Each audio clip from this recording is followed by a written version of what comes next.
Welcome to WagerTalk TV. I'm Marco D'Angelo, and I am in studio today with a special guest for you guys. You know her as Kelly in Vegas, Kelly Stewart, Showtime star. Kelly. Make me blush, Marco. First of all, congratulations. If anybody hasn't seen it, Showtime is airing a 4-part series on betting, and they followed around some people in Las Vegas. You are one of the featured, I don't want to say characters, but you are a character on the show. And I got to ask you, how was that experience? And first of all, great job. So proud that you're part of the WagerTalk family and watching you up there on the big TV. It's still very surreal. I'm not going to lie. Like yesterday I did a radio interview and the guy's like, "You're pioneering for women in sports betting." I'm like, what? Like, it doesn't feel like that.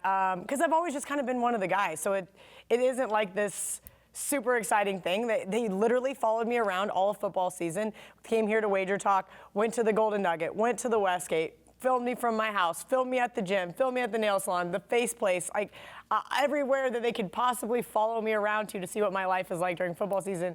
And the funniest part is they kept going, "Well, we want to catch you watching games." I'm like, I'm sitting on my couch with my French Bulldog with a laptop, an iPad, and 3 TVs. That is what my life looks like during football season, so it's not quite that glamorous. But yeah, you're right. Like, after a while, you're like, okay, I'm over it for today. Like, even today, like I remember Ralph said when we were filming the one day, I'm like, guys, I have to be somewhere. Like, I don't have time for you to try to catch some like sneak peek of, you know, the video of my shoes, yeah. Right? Like, I'm like, why do my shoes keep making an appearance? Johnny Detroit's wife, Paula, texted me and said, "Nice fuzzy slippers." I'm like, I must have missed that. Yeah. And by the way, you mentioned your French Bulldog. Coco made an appearance on the show, and Coco emailed me. Coco said, didn't sign a waiver. She didn't like that angle, and she didn't sign a waiver. But it was really funny because I tweeted that was my favorite part of the show. Obviously, I'd seen little snippets here and there, but we filmed so much, I had no idea what would truly make the show. And obviously, we still have 3 episodes left. So as far as the first episode goes, of course, I forget about my Tom Brady line. My buddy Jeff texts me, he goes, "Well, I guess you're never getting a job in Boston." Yeah, that was funny. Dropping the on. My dad did text me. He goes, "I didn't know you knew so much French." I'm like, "Well, you know, Dad." Hey, it's good, but I tell you, the show. You know, let's talk about it. It's great. Portrayed you, the industry, you know, everything you've done, the way you've come up. Cute pictures of you as a kid. My mother did that. I was kind of taken aback by that because I said, "How in the world did they get those bangs and crooked teeth pictures?" Yeah. That was fun. And then there are other characters. Bill Crackman, Krackenberger. I love Crack. And Crack's the real deal. I mean, you talk about somebody that is all over the strip every single day, carrying his backpack, pulling out, you know, looking at the odds board and getting everything done.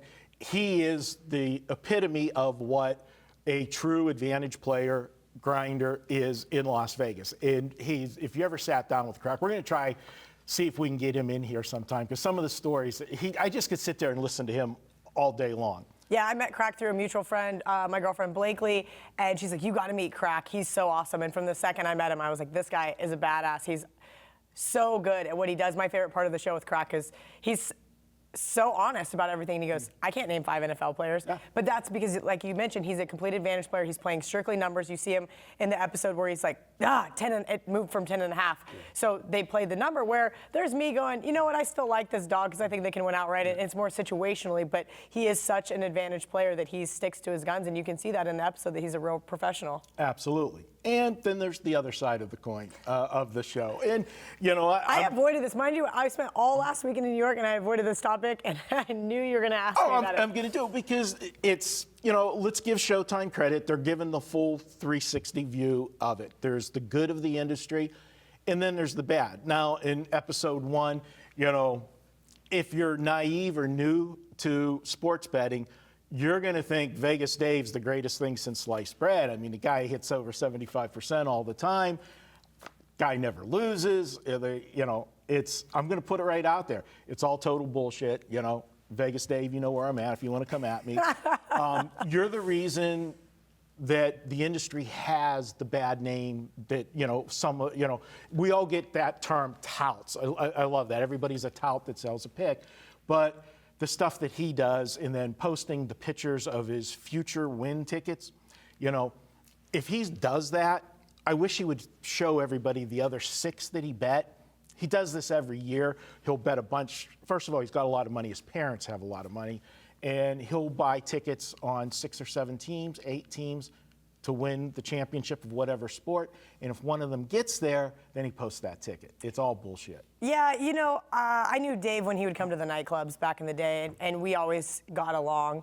And then one day we kind of had a falling out. If you remember, God, it must have been 6 years ago now, I had a Hottie threesome ticket, and Penn State was the final leg versus Michigan. Okay. And the Michigan field goal kicker missed one, I think in the third quarter, and missed one, which forced the game to overtime. And then he missed one in overtime. Penn State ended up getting the win.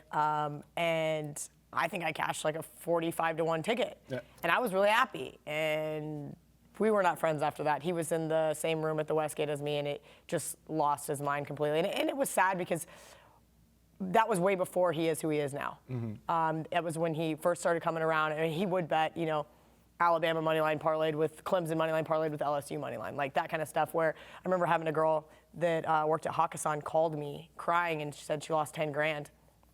Because, you know, and I said, to win how much? And she said, 2,200. And I was like, oh my. She's like, can you help me? Can you help me? And I said, it will take me 2 years to get your money back. I go, how big's your bankroll? So if you lost 10 grand, do you have 200 grand that I can get you your 10 grand back? I was like, this is a long-term thing, and betting stuff like that's really detrimental. And I said, listen, next time I get, you know, a Hottie threesome, I'll send it to you, but put $100 on it. You hit one of those, maybe 35-1, maybe 40-1. Okay, now we wait a little bit. Now let's try it again over, you know, basketball, stuff like that. I go, I'm lucky to hit 3 or 4 of those a year. That's a really good year. Two football seasons ago, I only hit 1. Mm-hmm. You know, and I didn't hit any during college basketball this year. So it's kind of one of those things where I think the general public and the novice bettors don't understand. I was upset, Crack was upset when Showtime we first saw the trailer. We didn't know. They didn't tell us he was on the show. And Crack called me, and he was like, that's going to make us look bad. And I said, listen, we're not on camera with him. We're our own separate persons. It's too late now. Right. Just take it what it is. And, you know, we've gotten some backlash on social media.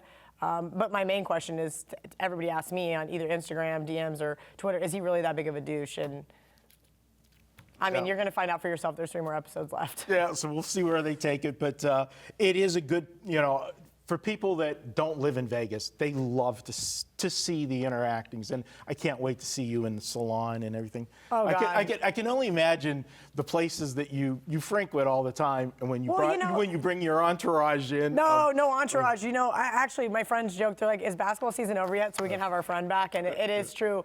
But I do know in episode 2, they follow me to my birthday party with everyone, and I was not sober. So I'm a little nervous. They did say, oh, your birthday party scene. I'm like, oh, God.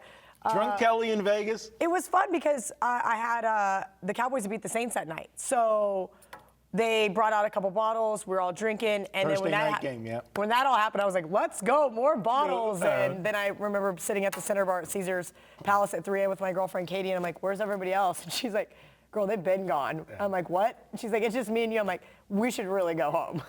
Good stuff, Kelly. And again, congratulations. The future is so bright for you. I mean, the bright lights are just glaring on you. And love having you here on the WagerTalk family. And WagerTalk got some good hype on there as well. I was really happy. Even Prez gave me a quick phone call and said, yeah, Kel, I'm so proud of you. And then he made fun of me for having $20 in my cup holder. I'm like, Prez, it was my change from tipping the valet. Nice. And then even our shout out to our producer, Gary. He's got the most famous back of the head in broadcasting. He got a cameo as well. All right, guys, congratulations to Kelly. Be sure to check out Action. It airs every Sunday. 3 more episodes, airs at 8 o'clock Eastern time on Showtime. That's one of the beauties of being out here on the West Coast. We got to watch it at 5 o'clock out here on the satellite feed. Check Kelly out, and congratulations once again. We'll be back with more here on WagerTalk TV.